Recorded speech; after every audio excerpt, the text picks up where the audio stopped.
우리에게 주신 하나님의 말씀 시편 71편의 말씀입니다. 시편 71편 1절에서 24절까지 말씀입니다.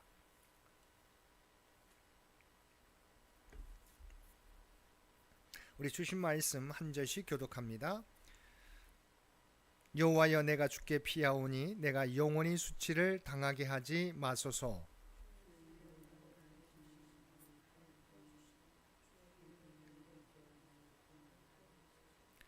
주는 내가 항상 피하여 숨을 바위가 되소서. 주께서 나를 구원하라 명령하셨으니 이는 주께서 나의 반석이시요 나의 요새이심이니이다.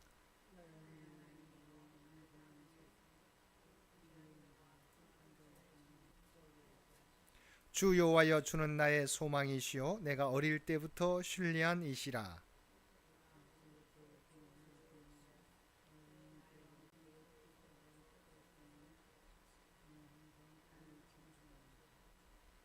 나는 무리에게 이상한 징조같이 되었사오나 주는 나의 견고한 피난처시오니.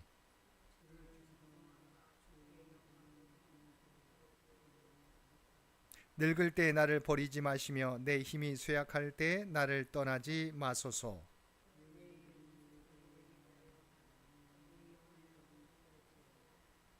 이르기를 하나님이 그를 버리셨은즉 따라잡으라 건질 자가 없다 하오니.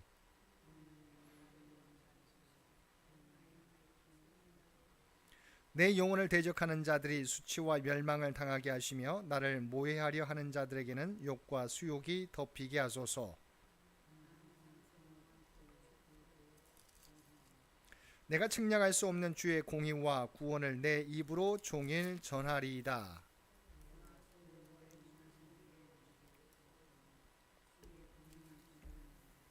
하나님이여, 나를 어려서부터 교훈하셨으므로 내가 지금까지 주의 기이한 일들을 전하겠나이다.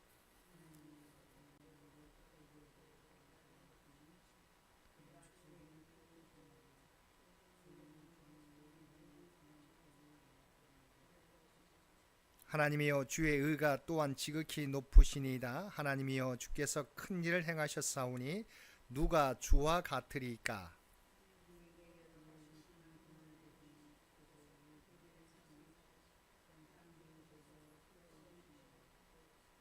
나를 더욱 창대하게 하시고 돌이키사 나를 위로하소서.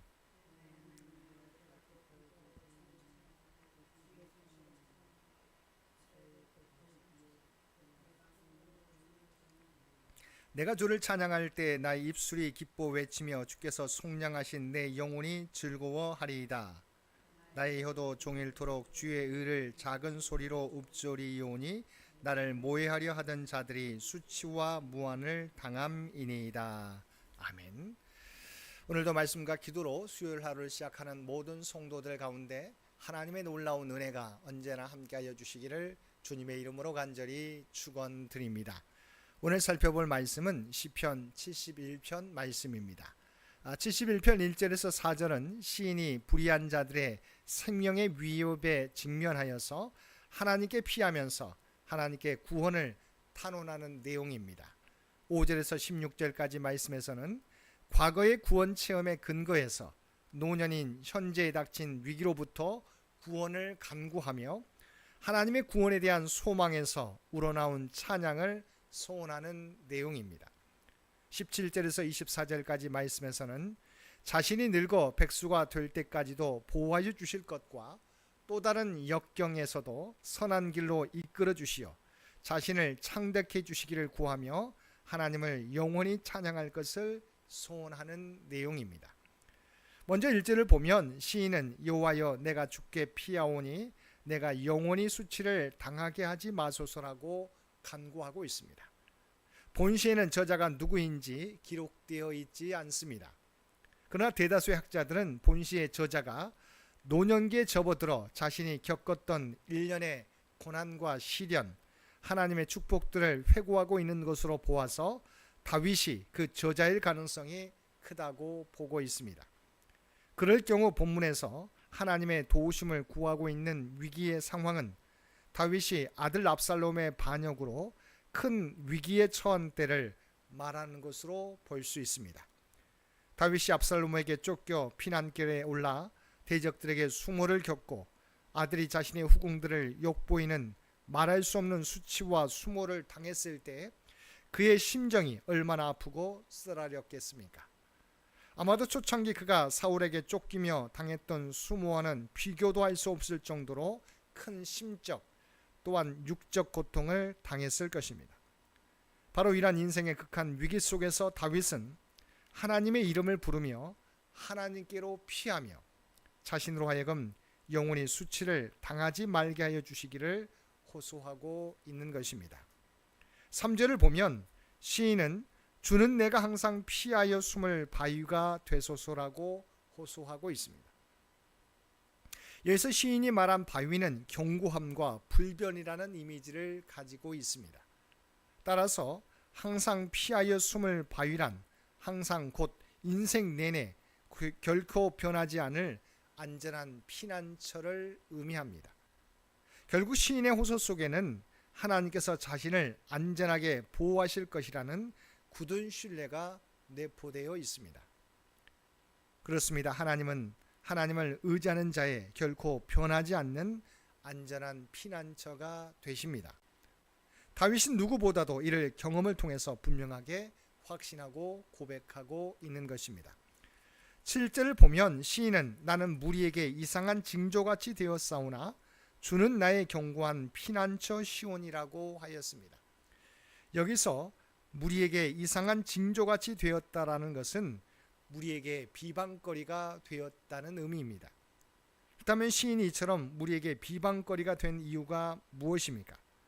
그것은 그의 현실이 일반적으로 생각해 볼 때 의인이 누릴 축복이라고 볼 수 없었기 때문입니다. 당시 사람들은 의인에게는 하나님의 축복이, 악인에게는 하나님의 저주가 임한다고 생각했습니다. 그렇게 볼 때 시인이 당하는 고통은 사람들로 하여금 그를 의인으로 도저히 생각할 수 없게 하는 것이었습니다. 분명 시인은 의로운 삶을 살았지만 그에게 나타난 결과는 그를 의인으로 여겨지지 않게 하였습니다. 그래서 무리는 시인에 대하여 이상하게 생각하며 그가 실제 의인이 아니라 의인인 채 하는 악인이라고 생각하며 그를 비방했던 것입니다. 다윗은 압살롬의 반역으로 인하여 참으로 극심한 시련을 만나게 되었습니다. 그러한 시련은 사람들로 하여금 그를 악인으로 여기며 비방하기에 충분한 것이었습니다. 다윗을 비방한 대표적인 인물로는 시므이를 들 수 있습니다. 즉 시므이는 다윗이 압살롬의 반역을 당하여 피신하고 있을 때 다윗과 그를 따르는 신복들을 향하여 돌을 던지며 모욕하고 다윗이 그의 죄로 인해 하나님의 보응을 받게 되었다고 비방했던 것입니다. 그런데 다윗은 이처럼 자신을 향한 사람들의 비방과 핍박에도 결코 주눅들지 않고 주는 나의 견고한 피난처라고 함으로써 하나님께서 자기를 구원하실 것임을 고백하고 있는 것입니다. 이와 같이 다윗은 보이는 현상에 얽매이지 않고 하나님을 봄으로 시련을 이겨냈던 것입니다. 14절을 보면 시인은 나는 항상 소망을 품고 주를 더욱 찬송하리다라고 고백하고 있습니다. 당시 다윗이 처한 상황은 매우 절망적이고 어려운 것이었습니다. 누구도 그에 대해 낙관적으로 말하지 않았습니다. 대적들과 사람들은 하나님이 그를 버리셨다고 하였습니다. 분명 당시의 상황은 하나님이 다윗을 버린 것처럼 보였습니다. 하나님이 다윗을 버리지 않으셨다면 그가 이처럼 아들에게 반역을 당하여 쫓기는 신세가 될 수 없었습니다. 왕성인 예루살렘 성을 빼앗기고 정처 없이 도망가는 도망자 신세가 될 수 없었습니다. 이제 그가 압살롬의 추격으로 인하여 생명을 잃는 것은 시간 문제처럼 보였습니다. 근데 다윗은 지금 뭐라고 말하고 있습니까? 나는 항상 소망을 품는다. 또한 주를 더욱 찬송하겠다라고 고백하고 있는 것입니다. 그가 이와 같이 말할 수 있었던 것은 그에게 하나님에 대한 확고한 믿음이 있었기 때문입니다. 하나님이 자신을 당면한 위기에서 구원하실 것이라는 확신이 있었기 때문입니다. 20절을 보면 시인은 우리에게 여러 가지 심한 고난을 보이신 주께서 우리를 다시 살리시며 땅 깊은 곳에서 다시 이끌어 올리시리이다라고 하였습니다. 이는 시인이 극심한 고난으로 인하여 마치 죽은 것과 같이 된 자신과 그를 따르는 자들을 하나님께서 다시 회복시켜 주실 것이라는 소망을 피력한 것입니다. 또한 이 시는 한편으로 장차 미래에 일어날 사건을 예언한 것으로도 볼 수 있습니다. 즉 본시를 다윗의 시로 볼 경우 본절은 다윗의 자손으로 오셔서 극심한 고난 가운데 죽으실 예수 그리스도를 다시 살리시고 지극히 높여 영광스럽게 하실 것을 예언한 것이라고도 이야기합니다. 또한 이는 더 나아가 예수 그리스도를 믿는 성도들의 부활과 승귀를 예언한 것이라고도 할 수 있습니다. 사랑하는 성도 여러분, 본시의 저자로 추정되는 다윗은 일생 동안 수없이 많은 위기를 만났습니다. 어떤 위기는 구원의 소망이라고는 전혀 보이지 않는 그러한 위기이기도 하였습니다. 앞에서도 언급한 압살롬의 반역을 당하여 쫓길 때가 그러한 절체절명의 위기였습니다. 그런데 다윗은 그러한 절체절명의 위기 가운데서도 좌절하거나 낙심하지 않았습니다. 그는 그러한 극심한 위기 중에도 구원의 소망을 잃지 않았습니다. 그는 그러한 때 도리어 나는 항상 소망을 품고 주를 더욱더욱 찬송하리이다라고 고백하였습니다. 다윗이 이렇게 고백할 수 있었던 이유는 하나님의 능력과 그 신실하심을 믿었기 때문입니다. 하나님의 백성들을 포기하지 않으시고 보호하시는 하나님의 신실하심과 능력을 믿으면 우리는 어떠한 위기 중에서도 낙심하거나 좌절하지 않을 수 있을 것입니다. 사랑하는 성도 여러분, 다윗은 이와 같은 믿음으로 모든 어려움을 극복하고 가장 위대한 이스라엘의 왕으로 살아갈 수 있었습니다.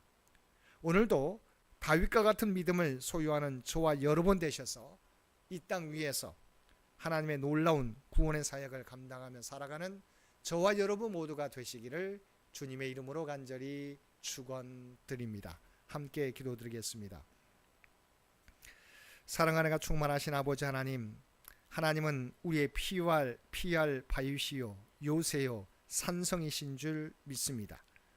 어떤 어려움을 당할지라도 우리와 함께 하시며 우리를 보호하시며 우리로 능히 감당할 수 있도록 인도해 주시는 하나님을 의지하며 담대하게 믿음의 길을 걸어가는, 사명의 길을 걸어가는 우리 모두가 되게 하여 주옵소서. 약함 가운데 더욱 하나님을 의지함으로 세상 가운데 하나님의 능력을 드러내며 살아가는 죄 백성들 모두 되게 하여 주옵소서.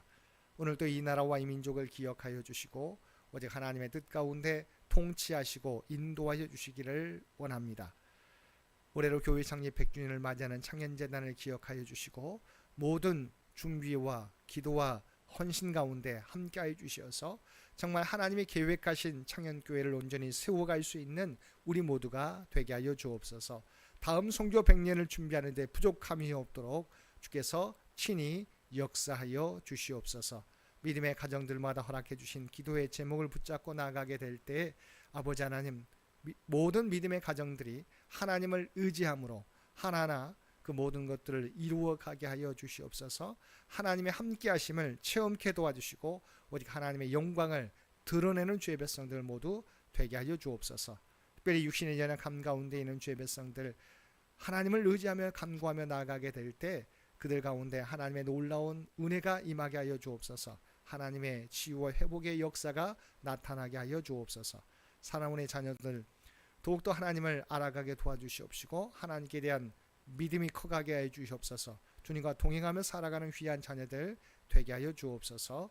또한 하나님이 주신 꿈과 비전을 준비하며 나가게 될 때 하나님의 지혜와 능력으로 함께하여 주시어서 가장 복된 길로 그들의 삶을 인도하여 주옵소서.